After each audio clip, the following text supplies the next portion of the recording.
Have you ever thought about the true cost of silence? Not the kind that brings peace, but the silence that conceals deep wounds, veils painful truths, and slowly tears apart families. Today I'm about to share a story that goes far beyond what's written in sacred texts, a tale of betrayal, lost innocence, and devastating silence. It's a story of how even the man after God's own heart, the mighty King David, failed in the most crucial role of all fatherhood. Imagine this. A young, virtuous princess walks through the corridors of the royal palace. Her footsteps echo softly, her heart filled with nothing but kindness and innocence. She's on her way to visit her half-brother, unaware that in a moment, her life will be shattered forever. What awaits her in that room isn't just betrayal. It's a nightmare that no one could have predicted. But here's the shocking part. The one person who should have stood by her, the one who should have protected her, remained eerily silent. The silence was deafening, and it speaks volumes about the price of ignoring the truth. What happened next will leave you speechless, and it's a story you won't forget. Are you ready to dive deeper into this unimaginable betrayal? The price of silence. The unspoken pain.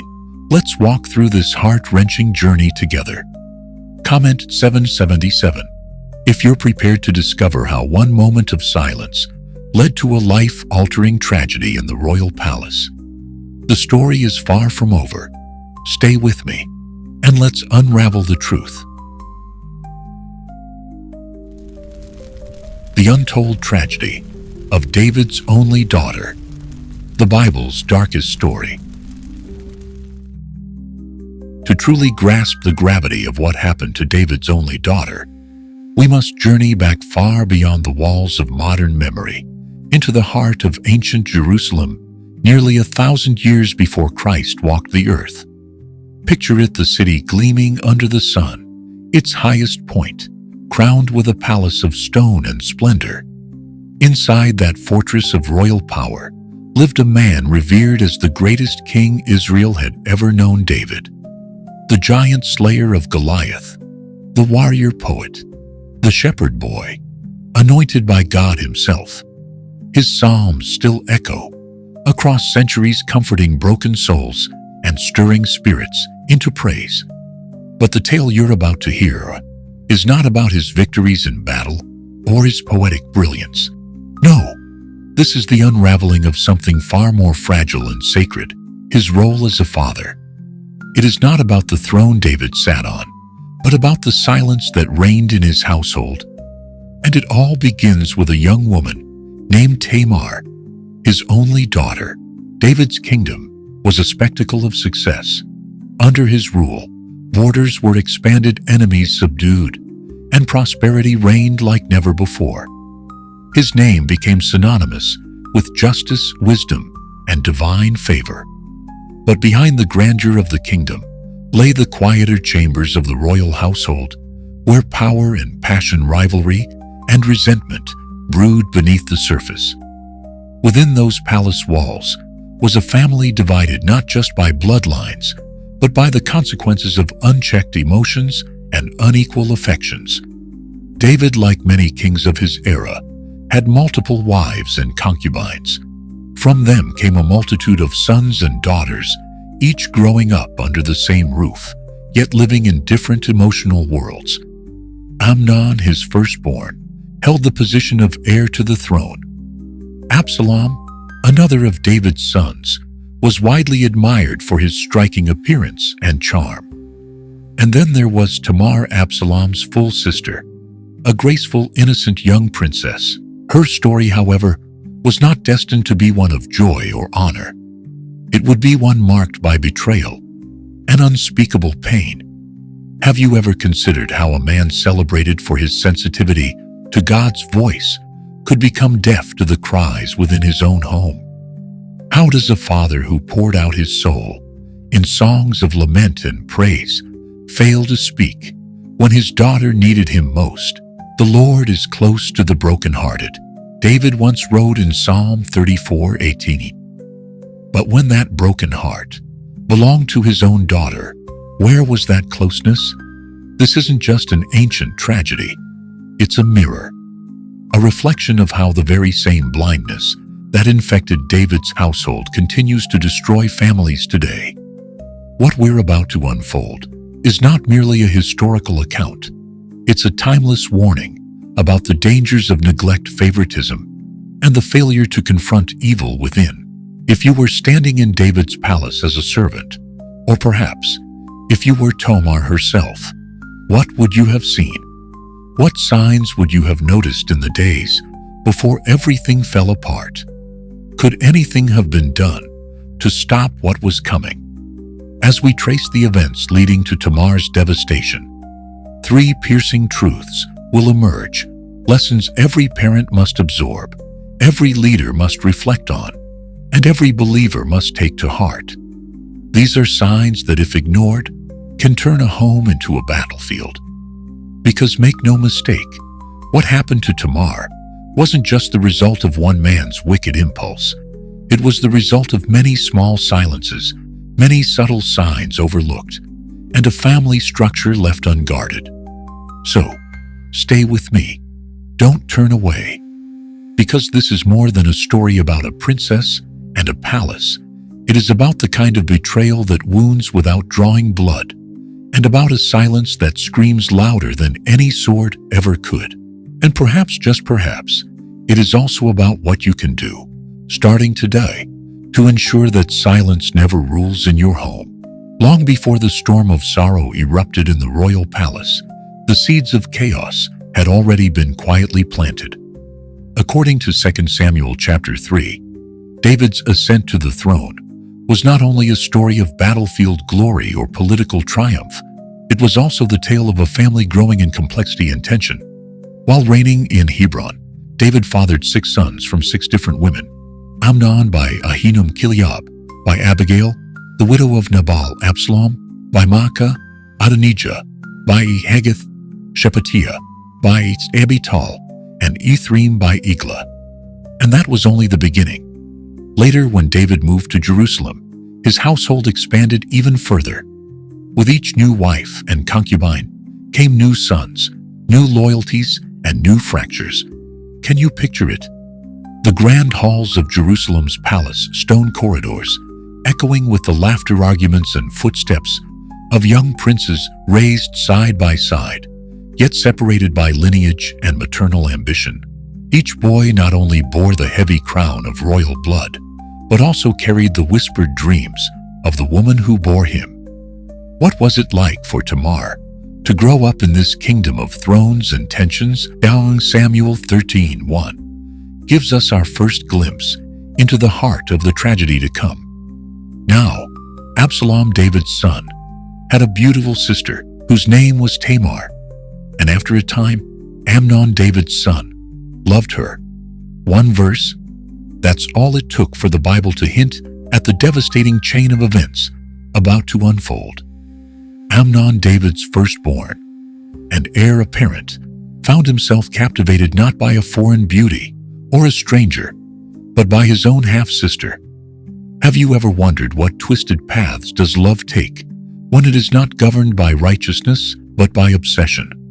To the outside world, life in David's palace appeared harmonious. He was a king who had it all: military dominance, widespread respect, and a kingdom stretching from Dan to Beersheba. 2 Samuel 3:10. But beneath the polished surface, cracks were forming. The danger wasn't an enemy army at the gates. It was what was festering inside the family fortress: jealousy, rivalry, isolation. The warning signs were there, subtle but visible to the discerning eye. But who was truly watching? The very structure of the household was like a powder keg, waiting for a spark. The sons of David, born from different mothers, were not only royal siblings, they were political threats to one another's future. Amnon, the eldest, held a position of unique privilege. He had access to the inner rooms of the palace, influence over key decisions, and the quiet, expectant approval of a father, too distracted to notice the shift in tone. Absalom, on the other hand, had already begun to show the qualities that would one day shape him into a charismatic challenger. To David's throne, he was handsome, strategic, and fiercely protective of his full sister Tamar. In the background of this volatile mix stood Tamar, the royal virgin, shielded by palace custom, but completely unaware of the darkness forming around her. And then there was Jonadab. Remember his name. As mentioned in 2 Samuel 13:3, Jonadab was the son of David's brother Shimea, a cousin to the princes and a so-called friend to Amnon. But the scripture adds one chilling detail. He was a very crafty man. It would be Jonadab's whispered advice that would provide Amnon with the idea that would shatter Tamar's life forever. How often does evil enter not with a sword, but with a whisper from someone close? Jonadab's presence at court and his ability to manipulate Amnon so easily exposes a deeper truth. Families don't fall apart overnight. They erode slowly, as poor counsel is allowed too close, as jealousy is left unchallenged, and as boundaries meant to protect are treated as optional. Doesn't Proverbs 13:20 warn us? Walk with the wise and become wise, for a companion of fools suffers harm. What happens when a prince chooses a serpent for a friend? The more we look at, the clearer it becomes. The real danger wasn't just Amnon's desire. It was the architecture of the family itself, disjointed, rivalrous, and vulnerable.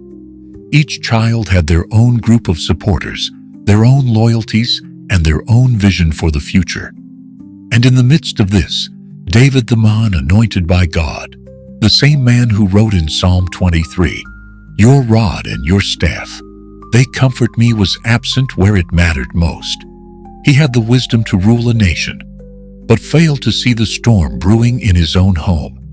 Deuteronomy 6:16-7 commands, "These commandments that I give you today are to be on your hearts. Impress them on your children. Talk about them when you sit at home and when you walk along the road." But how can a father fulfill this commandment if he is rarely present in the hallways of his own house? Have you ever felt the consequences of a leader who can't see what's happening under his own roof? The scriptures do not embellish the signs. They were real, and they were there. Tamar was left unguarded, protected only by custom, not by active concern. Amnon was emboldened by entitlement, and Jonadab was the match that lit the fuse. This isn't just a story from thousands of years ago. It's a reflection, a warning. What happens when ambition is greater than integrity? What happens when a father's silence becomes more damaging than a stranger's cruelty? And what might have changed if anyone had spoken up before the line was crossed? The curtain has not yet fully lifted on the tragedy, but the stage is now set. A look, a lust, a lie, and a kingdom poised on the edge of fracture. And then, just when you think the family tensions couldn't get worse, the story takes a sickening plunge into darkness. What began as unspoken longing now festers into something far more dangerous. In 2 Samuel 13:2, the scriptures reveal a haunting detail. Amnon was so tormented that he made himself ill because of his sister Tamar. But this was no innocent affection. It wasn't love, it was obsession, twisted, relentless, and burning a hole in Amnon's soul, like a wildfire with no rain in sight. This wasn't merely temptation. It was a consuming sickness of the heart, the kind that blinds a man to morality, distorts his judgment, and poisons even his conscience. And here lies a tragic question for us to ponder. How many lives have been destroyed, not by weapons, but by unchecked desires that festered in silence? Amnon, the king's firstborn, had grown up with everything handed to him: attention, privilege, access, and authority. He was used to the world bending toward his wants, but now the one thing he wanted was something God had forbidden. Tamar, his own half-sister, a young woman of beauty and grace, a daughter of David. His obsession wasn't only immoral, it was illegal. It was vile, and above all, it was predatory. And then comes Jonadab. Remember him, the one the Bible describes as very shrewd in 2 Samuel 13:3. A cousin, a so-called friend, a man who looked into the eyes of a tormented prince and chose not to call him to repentance, but to help him carry out his wickedness. Why are you, the king's son, so haggard? Morning after morning, he asked a question laced with false concern. That question cracked open the door to one of the most devious traps ever recorded in Scripture. Can you feel the tension in that moment? One word of truth from Jonadab could have changed everything. One godly rebuke might have saved Tamar, spared Amnon, and preserved the fragile peace of David's house.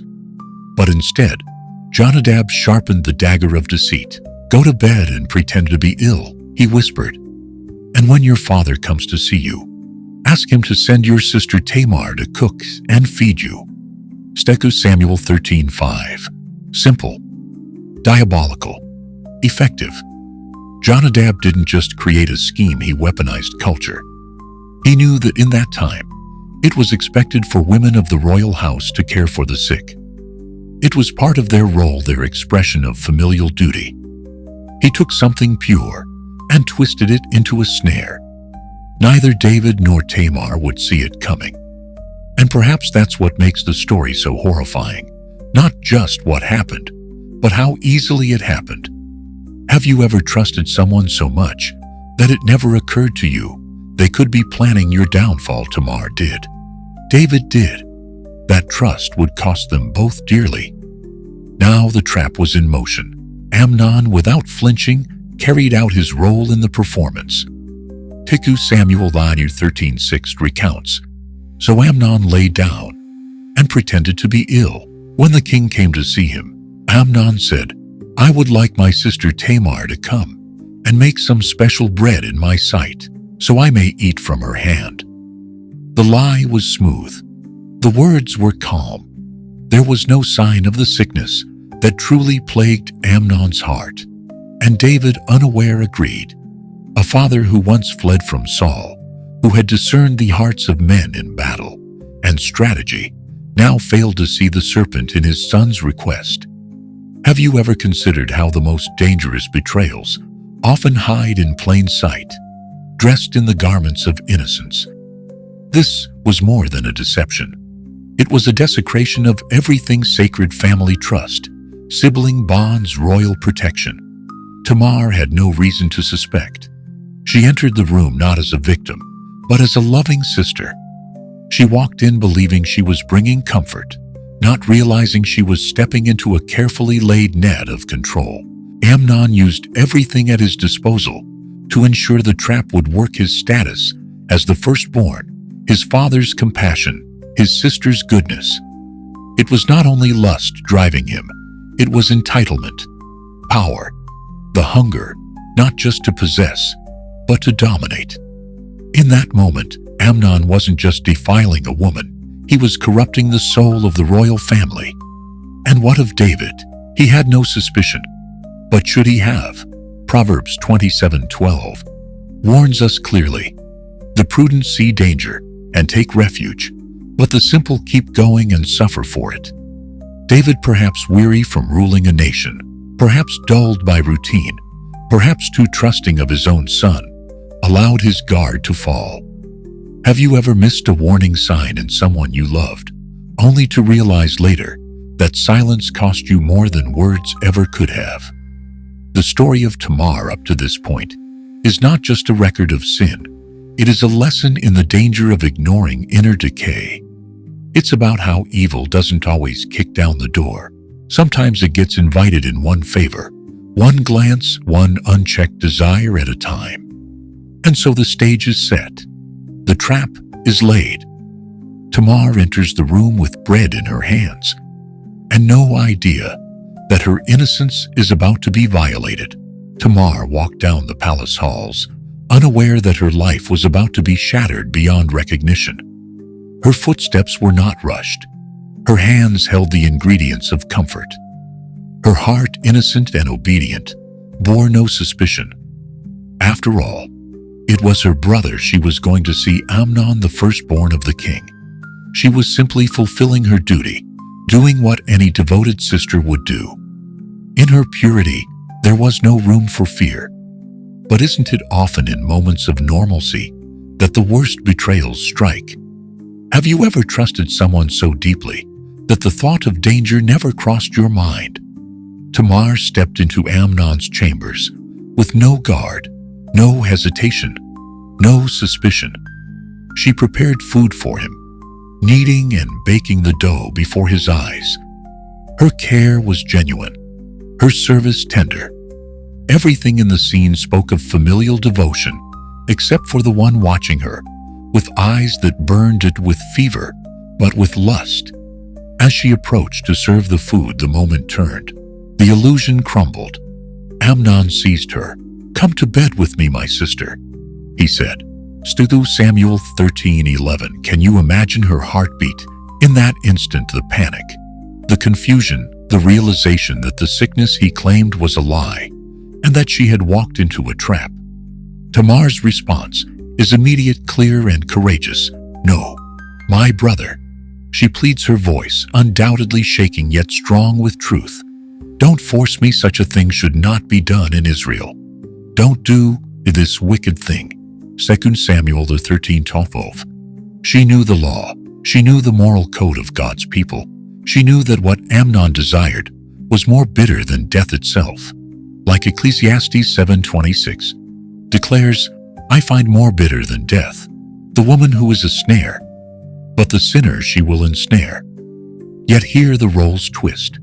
Tamar is no snare, but Amnon is the sinner ensnared by his own evil desire, dragging her into the pit with him. Tamar tried everything. She appealed to reason, to decency, even to his sense of royal protocol. "Please speak to the king. He will not keep me from being married to you." 2 Samuel 13:13. Was she truly suggesting that David would approve? Likely not. It was a desperate attempt, perhaps, to buy time to escape, or to awaken any shred of humanity in Amnon's soul. But his heart had already been handed over to darkness. The scripture records with chilling clarity. But he refused to listen to her. And since he was stronger than she, he raped her. 2 Samuel 13:14. Pause. Let that sink in. This wasn't a stranger. This was her own brother. This wasn't outside the palace, it was in its very heart. The royal family, the house of David, became the setting for one of the Bible's most devastating betrayals.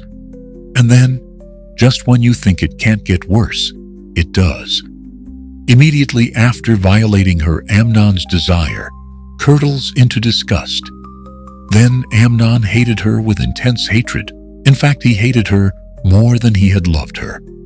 2 Samuel 13:15. Isn't that often the way with sin? What once appeared to be irresistible craving reveals its true face: shame, loathing, and destruction. Amnon's love had never been love. It had been entitlement, pride, and perversion. And now, having taken what was forbidden, he despised her for reminding him of his guilt. He didn't just hate her. He cast her out, as if she were the one who had defiled the family name. "Get up and get out," he shouted. Tamar begged him again, not to undo what he had already done, for that was impossible, but at least to spare her the added humiliation. "Sending me away would be a greater wrong than what you have already done to me." 2 Samuel 13:16. But he wouldn't listen. He called his servant and had her thrown out like refuse. That moment was not just cruel. It was calculated. It was public. And Tamar, broken and disgraced, tore the ornate robe. She wore a garment worn by virgin daughters of the king and poured ashes on her head. 2 Samuel 13:19. She didn't go into hiding. She didn't run to erase what had happened. She made her suffering visible. Her torn robe was her cry to the world. Her ashes were her scream. She put her hands on her head and went away, weeping aloud as she went. Can you hear her sobs? Can you feel the agony of a daughter of the king who had been treated worse than a slave? In that culture, tearing one's garments and covering oneself in ashes was the sign of ultimate mourning. Tamar wasn't just grieving what happened. She was grieving who she had been, her future, her reputation, her voice. And it is in this moment that we arrive at the part of the story that leaves readers speechless. It's not just Amnon's sin that breaks our hearts. It's what comes next, or rather what doesn't. The silence. Where was David? Where was justice?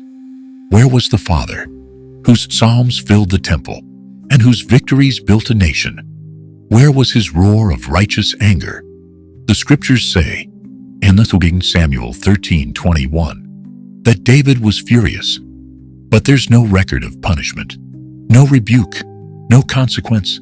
Have you ever needed someone to defend you, and they did nothing?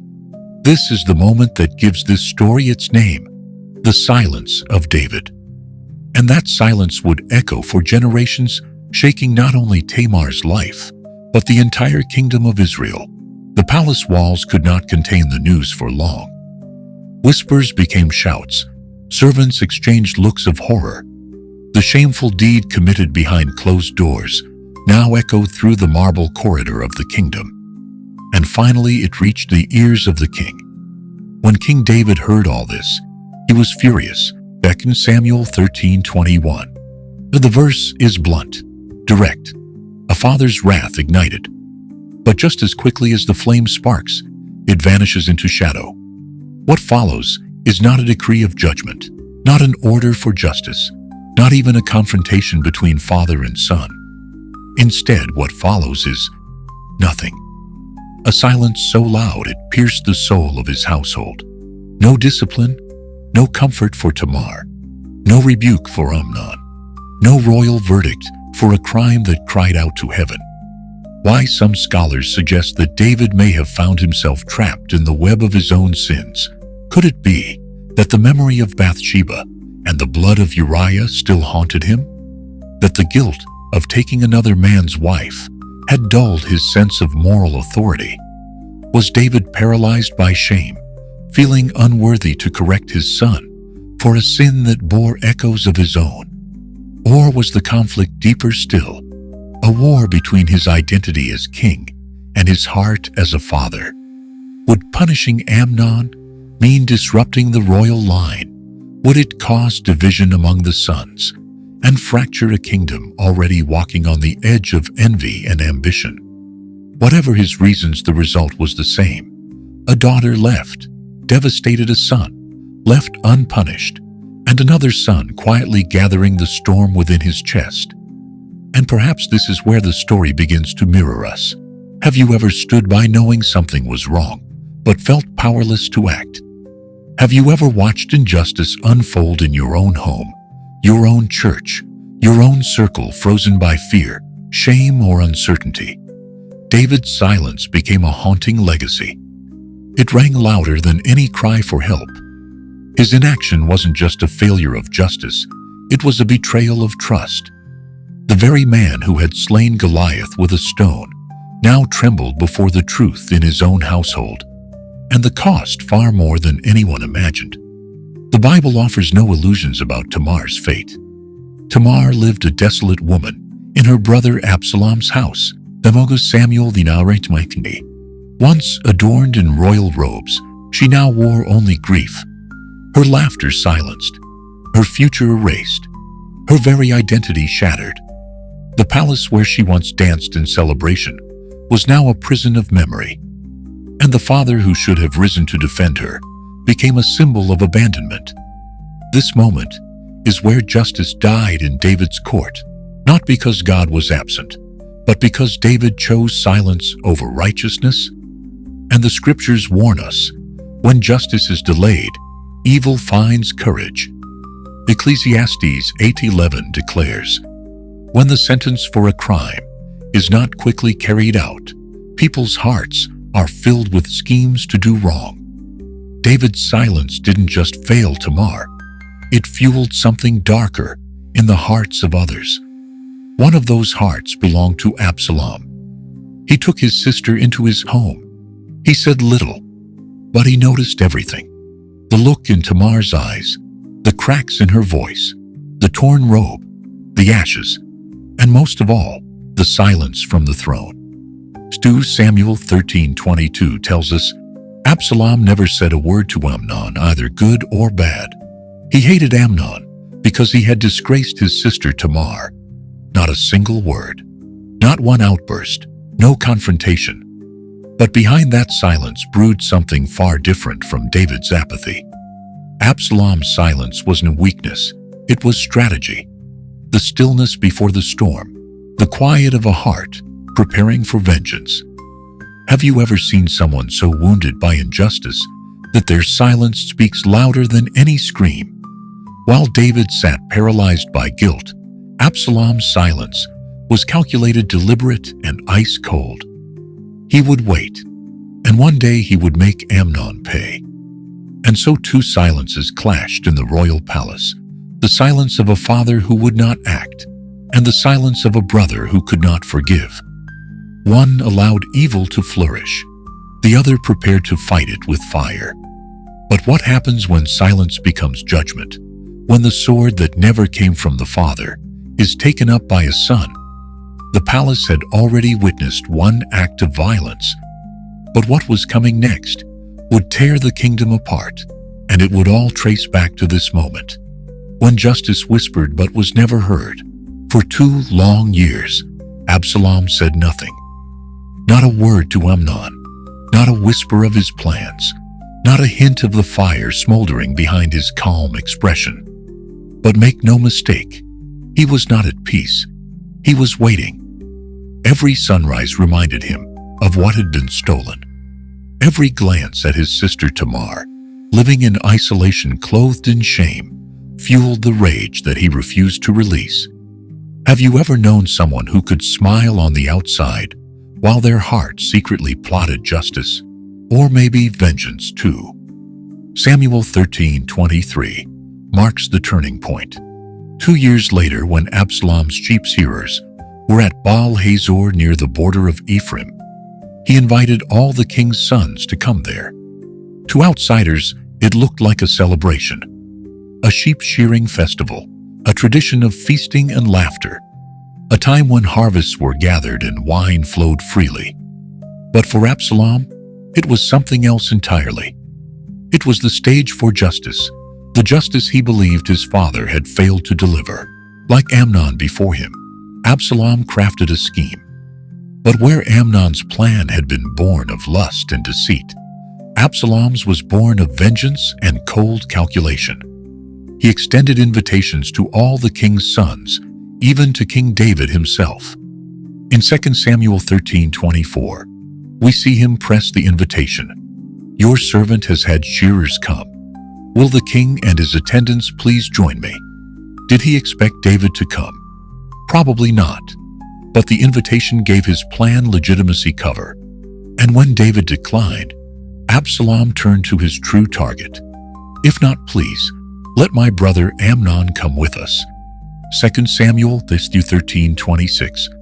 The request seemed innocent, even respectful. But beneath its surface was a blow-it. A sentence already written, a plan already rehearsed. Can you see the tension in this moment?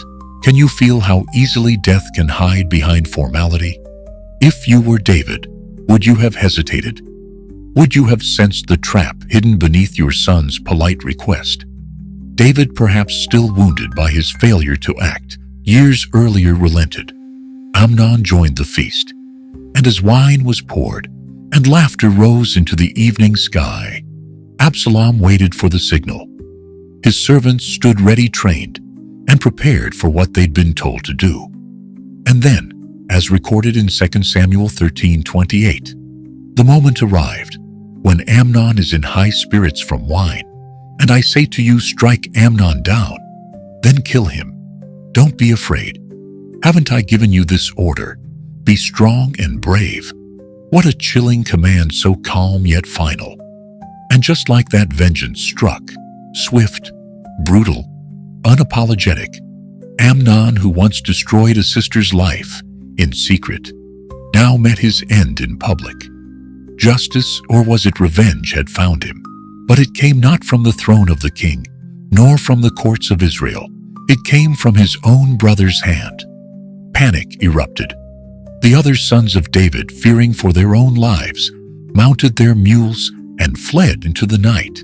2 Samuel 13:29. Imagine the chaos, the cries, the clatter of hooves, the blur of royal robes, vanishing into the darkness. The feast had turned into a funeral, and the kingdom shuddered with the sound of what had just occurred. But as often happens, the first report that reached David was even more terrifying than the truth. A messenger arrived with breathless urgency. Absalom has struck down all the king's sons. Not one of them is left. 2 Samuel 13:30. The weight of those words was too much to bear. David, struck by grief and horror, tore his clothes, a gesture of raw mourning and despair, and fell to the ground. 2 Samuel 13:31. Have you ever heard news so devastating, so irreversible, that your body reacts before your mind can catch up? But then once again enters Jonadab, the same man whose advice set this entire tragedy in motion. And now, with a strangely composed tone, he steps forward to calm the king. My lord should not think that they killed all the princes. Only Amnon is dead. 2 Samuel 13:32. Only Amnon. The irony is heavy. The same Jonadab who gave voice to Amnon's lust now gives clarity to his death. His words are strangely clinical, as if this outcome were logical, inevitable. Was Jonadab trying to comfort the king, or distance himself from the consequences of his own counsel? And David, heartbroken, confused, helpless, stood once again between love and law, pain and consequence. The same hands that once held a sling to strike down Goliath now hung limp at his sides. He had been too passive when it mattered most, and now the violence he refused to confront had spiraled beyond his control. But make no mistake, the cycle wasn't over. Tamar's shame led to David's silence. David's silence led to Amnon's survival. Amnon's survival led to Absalom's fury. And Absalom's fury would lead to an even greater divide within the house of David. The price of silence wasn't just one son's death. It was the unraveling of the family itself, the beginning of a rebellion that would scar the nation. And so the question now lingers: what happens when a house built by God begins to collapse from within? When a father's failure to confront sin opens the door to chaos, and when justice is no longer sought through righteousness but through vengeance, who will pay the price next?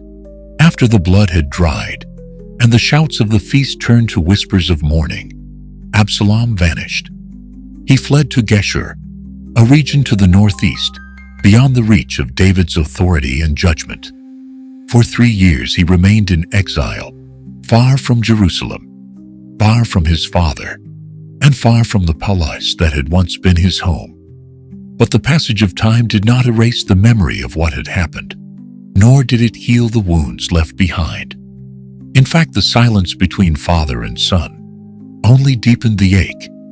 And yet, as the years slipped by, something unexpected began to stir within David's heart.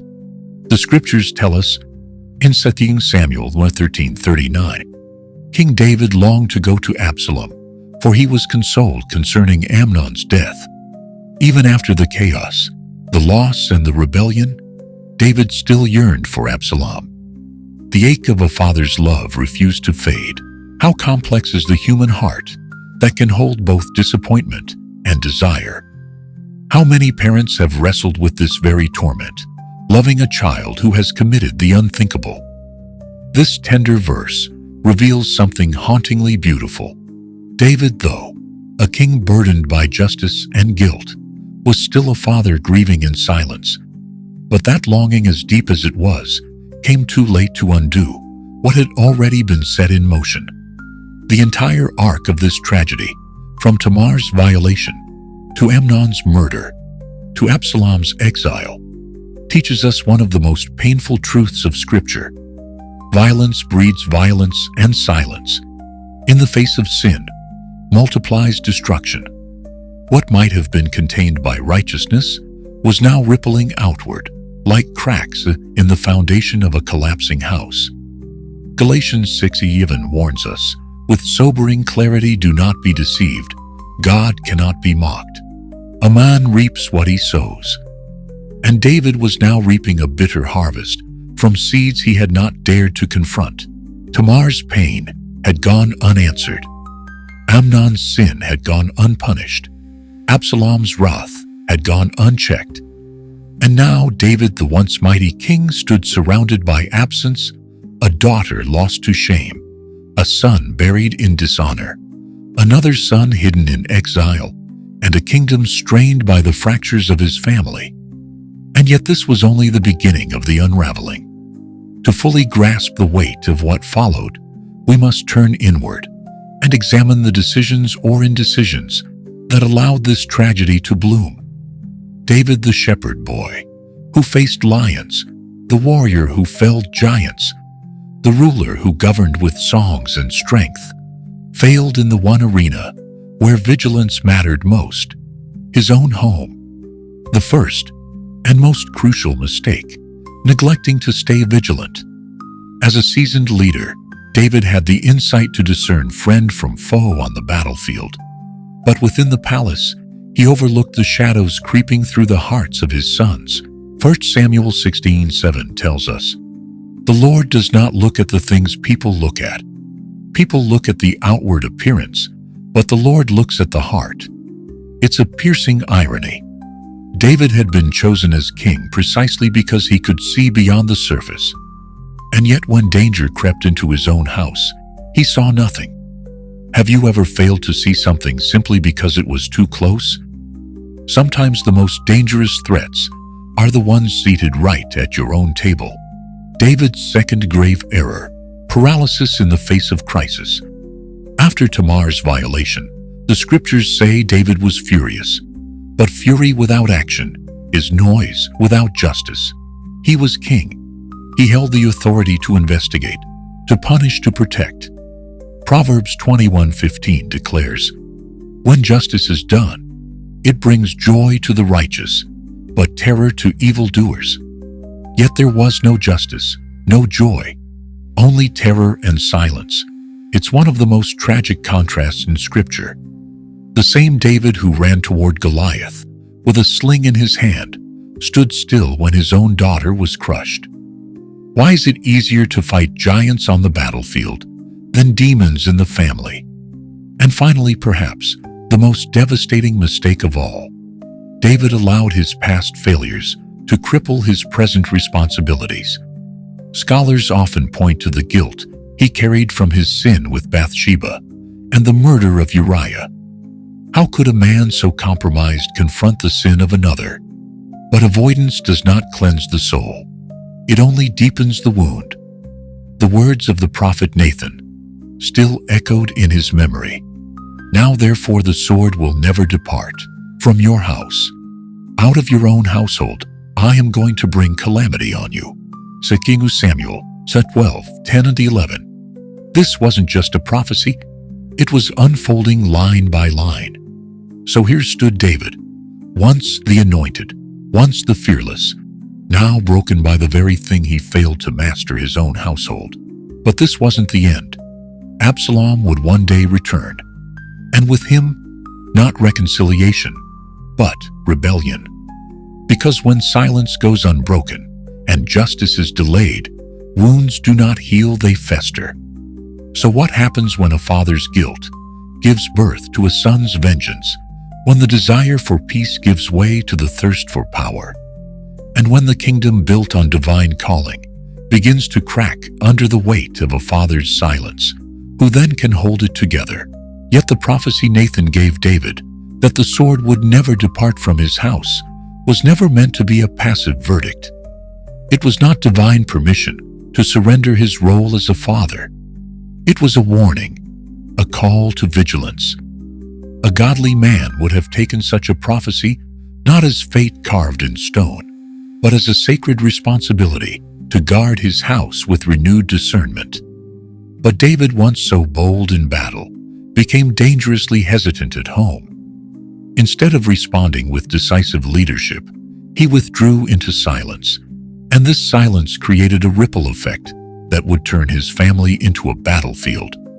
The pattern of avoidance didn't stop with Tamar or Amnon or Absalom. It extended into the next generation. In 1 Kings 1:6, when the scriptures introduced yet another of David's sons, Adonijah, we find a chilling description. His father had never rebuked him by asking, "Why do you behave as you do?" This was not a one-time failure. It was a generational flaw. How often does the absence of correction become the root of rebellion? How many leaders have inherited kingdoms, ministries, or homes only to fall because no one ever asked them the hard questions? David's reluctance to confront sin within his own family left a vacuum where chaos rushed in. In the absence of firm and loving correction, violence and vengeance claimed authority. Ecclesiastes 8:11 makes it painfully clear. When the sentence for a crime is not quickly carried out, people's hearts are filled with schemes to do wrong. David's silence after Amnon's crime didn't bring peace, it invited retaliation. It emboldened Absalom to take justice into his own hands. Can you see it now? The silence that should have brought healing instead served as permission. The delay in justice didn't prevent violence, it ensured it. But perhaps David's most subtle failure, yet equally devastating, was this: he failed to create a home where truth could safely live. There was no refuge of communication, no fatherly embrace where Tamar could cry out for justice, no space where Absalom could process his rage before it turned to murder. The royal palace had walls of stone, but not walls of trust. Tamar's trauma unfolded in silence. Absalom's anger festered in silence, and David's authority dissolved in silence. How different might this story have been if the king had created a culture of honesty instead of one of fear and isolation? Have you ever longed to speak but knew no one would listen, especially the one who should have protected you? Proverbs 29:15 tells us, "A rod and a reprimand impart wisdom, but a child left undisciplined disgraces its mother." Discipline, when rooted in love, creates clarity and structure. But in David's house, permissiveness bred confusion. Entitlement replaced humility. Lust replaced love. And in the absence of correction, the children chose their own paths that led to devastation. David was not just a man, he was a model. And his failure in this area is not just a page in history, it is a warning written in fire for every parent, every pastor, every person called to lead. Authority without accountability is a seedbed for destruction. A father who does not guide his house in truth may one day wake up to find his children warring with each other and with God. The lesson is timeless. When leaders, especially within the family, choose passivity over principle and silence over stewardship, the consequences do not die with the moment. They echo, they ripple, they return generation after generation. So let us ask ourselves with sincerity and urgency, are there places in our own homes where silence has replaced wisdom? Are there hearts in our care that are crying out for correction, for safety, for truth, but have nowhere to go? David's legacy is not just his psalms or his throne. It's also the pain of what happens when a man of God forgets that spiritual warfare is not only waged on battlefields, but also at the family table. What can we truly take away from the story of David, Tamar, Amnon, and Absalom? A story that is thousands of years old, yet pulses with relevance in every family, every community, and every generation today. This was not just a royal scandal. It was a family breakdown. And the lessons it holds are not confined to palaces or ancient courts. They reach into our homes, schools, churches, and relationships. They challenge us as parents, as leaders, and as human beings responsible for the lives entrusted to us. The first lesson cuts deep. We must be actively vigilant. Scripture doesn't whisper this, it cries it out. Be alert and of sober mind. Your enemy, the devil, prowls around like a roaring lion, looking for someone to devour. 1 Peter 5:8. David saw the battlefield clearly, but he failed to discern the war inside his own home. And today, the battleground has shifted. Our children are not only vulnerable in the streets, but in the secret spaces of the internet, the influence of friends, and the loneliness they often carry in silence. This vigilance is not about control. It's not about locking every door and monitoring every step. It's about being present. Are you asking the right questions? Are you noticing the emotional withdrawal, the sudden mood changes, the uncomfortable interactions, the bad influences that speak louder than your own voice? David ignored the warning signs. In today's world, those signs might be a closed bedroom door, a hidden phone screen, an unexpected shift in language or values.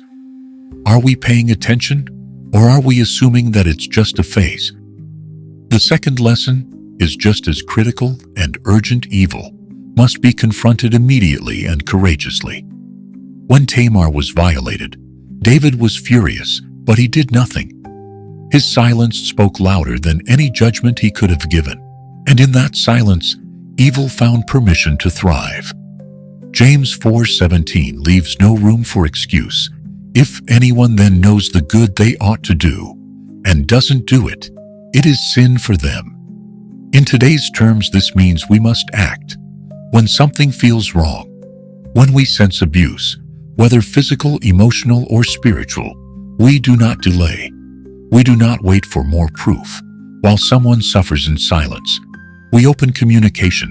We set boundaries. We call professionals. We take action. Inaction is not neutrality. Inaction is complicity. The third lesson rises from the very ashes of David's fractured home. We must break the cycle of violence before it spirals. One sin led to another. Lust turned into assault. Silence turned into murder. And the household descended into rebellion. Galatians 6:7-8 reminds us with stark truth, a man reaps what he sows. Whoever sows to please their flesh, from the flesh, will reap destruction. In our homes, what seeds are we planting? Are we cultivating healing or harboring grudges? Are we encouraging forgiveness or letting bitterness ferment behind polite smiles? Breaking the cycle requires deliberate intervention, counseling, prayer, real conversations, accountability, and the willingness to uproot generational dysfunction. Are you sowing peace today or postponing a storm for tomorrow? The fourth lesson challenges the core of our identity as parents and mentors. Leadership always means presence. Proverbs 22:6 commands, "Train up a child in the way he should go, and when he is old, he will not depart from it." But training requires more than good advice. It demands daily involvement. This means showing up when it's inconvenient, sitting down when your child doesn't want to talk, modeling forgiveness, not just preaching it, building trust through consistency. Are your children learning about love, discipline, and faith by watching you?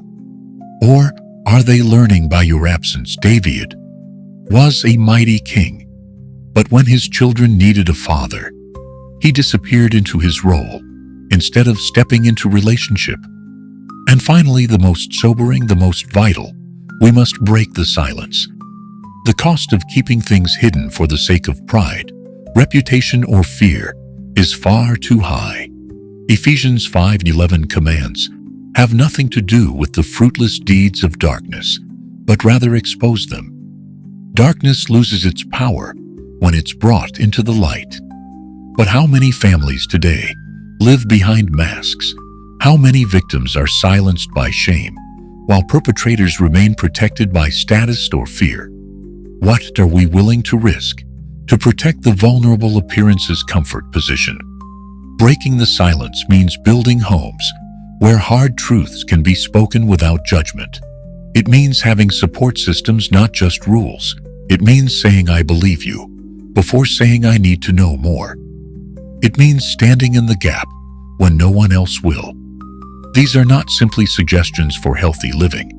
These are urgent life-saving commands that determine whether a home becomes a sanctuary or a battlefield. Tamar's story was never meant to just shock us.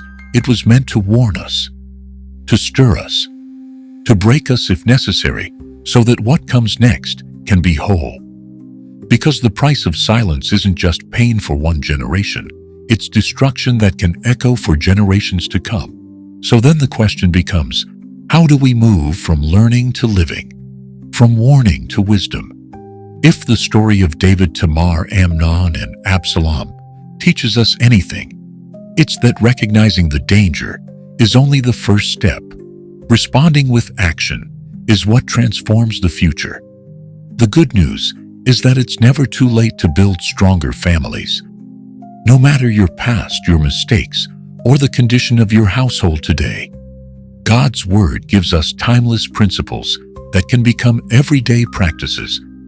Here are powerful practical steps you can take starting right now to guard the hearts within your home and plant seeds of peace that will bear fruit for generations.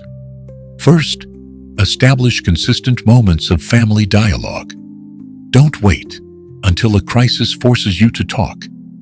Create a natural rhythm of communication where openness becomes a habit, not an emergency. Whether during meals, car rides, bedtime routines, or weekend walks, make time for meaningful conversations. Deuteronomy 67 gives us this model clearly. Talk about them when you sit at home, and when you walk along the road, when you lie down, and when you get up. These everyday moments are where trust is built and hearts are guarded. Ask yourself, do your children know they can talk to you about anything without fear of shame? Have you created a space where truth is welcome, even when it's uncomfortable? Second, develop a proactive family safety plan. Protection isn't just physical, it's emotional, digital, and spiritual. Know your children's friends. Understand their digital world. Set clear, loving boundaries around technology. Create a family code word or emergency signal they can use when they feel unsafe. Keep important contacts visible and regularly updated. Teach your children how to recognize manipulation and pressure, and remind them that no secret should ever be kept if it causes fear or harm. Wisdom isn't reactive, it's prepare. Proverbs 22:3 reminds us, the prudent see danger and take refuge, but the simple keep going and suffer for it. Don't wait for trouble to knock. Build your refuge now. Third, seek preventive professional support. Just as we schedule regular physical checkups, emotional and relational health also deserves proactive care.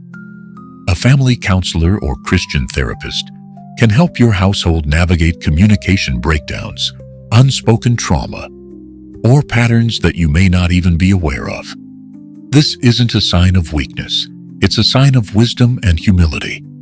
You don't need to be in crisis to ask for help. Healing often begins before the wound gets deep. Fourth, nourish family bonds with intentional time together. This includes regular shared meals, weekly family nights, prayer or devotional moments, celebrations of birthdays, answered prayers, and milestones. These aren't just nice traditions. They are soul anchors that remind your children where they belong and who they can count on. Do you know how powerful it is when a child hears their parent pray for them by name? When laughter rings through the house during a board game or a picnic? These moments become emotional armor, protecting their hearts long after the moment passes. Finally, embrace the truth. There is no perfect family, but there can be a faithful one. God never asked you to raise flawless children or to be flawless yourself, but He does call us to be watchful, prepared, and rooted in love. Proverbs 24:3-4 gives us this promise: by wisdom a house is built, and through understanding it is established. Through knowledge, its rooms are filled with rare and beautiful treasures. A wise house is not built in one day, it's built day by day. Through prayers whispered in the night, through apologies humbly spoken, through hard conversations courageously started, through protection fiercely offered, and through grace, always grace when we fall short. So today will you make the decision to be the gatekeeper of your home, to watch, to listen, to act, and to love with vigilance, because the legacy of David's family does not have to be yours. The story of Tamar, Amnon, and David is far more than a tragic chapter in ancient history. It is a mirror held up to our modern lives. It reveals the deep cracks that can form in even the most seemingly blessed homes, when silence replaces truth, when inaction replaces justice, and when shame overshadows protection. But we are not bound to repeat their story. Unlike Tamar, you don't have to carry your ashes alone. You are not condemned to weep unheard, unseen, or abandoned in desolation. God sees you. God hears you. And as written in Isaiah 61:3, He promises to bestow on them a crown of beauty, instead of ashes the oil of joy, instead of mourning, and a garment of praise, instead of a spirit of despair. That restoration is real. That healing is available, not just for individuals, but for entire families, willing to rise, speak, and rebuild. Unlike David, you are not disqualified by your past. You may have failed to protect, to notice, or to act, but the grace of God empowers you to begin again. What paralyzed David can become your fuel. What he left undone, you can restore. The same God who forgave David also called him a man after His own heart. Redemption is possible when humility meets obedience. And unlike Amnon or Absalom, you don't have to let pain, lust, or vengeance guide your path. You can break the cycle. You can lead with truth. You can love with courage. This story ends with a choice that now rests with you. Will you follow the footsteps of a king who remained silent while his house unraveled? Or will you rise as a protector, an intercessor, a watchman on the wall of your own family? The price of silence is too high to pay, and the echoes of inaction can last for generations. But so can the blessings of bold, godly intervention. It's time to speak, to act, to stand in the gap, to restore what was broken. Because sometimes the first step to peace is simply breaking the silence. If this message stirred something in your heart, let us know by commenting 721 to declare that you are standing up for truth and protection in your family. We'd love to hear your thoughts in the comments. Your voice matters. If you feel led to support this message and help us continue spreading God's truth, you can do so through the Super Thanks option. We are deeply grateful for every gift, and even more grateful for your presence here. Whether you donate or not, your time and support are a blessing to us. Don't forget to like, subscribe, and share this video with someone who may need to hear it today. Your simple act of sharing may be the very thing that helps another family begin their healing journey. May the Lord bless your house with wisdom, protection, and unshakable peace. And may you always remember, in God's hands, no silence is too deep to be broken, and no family is too broken to be restored.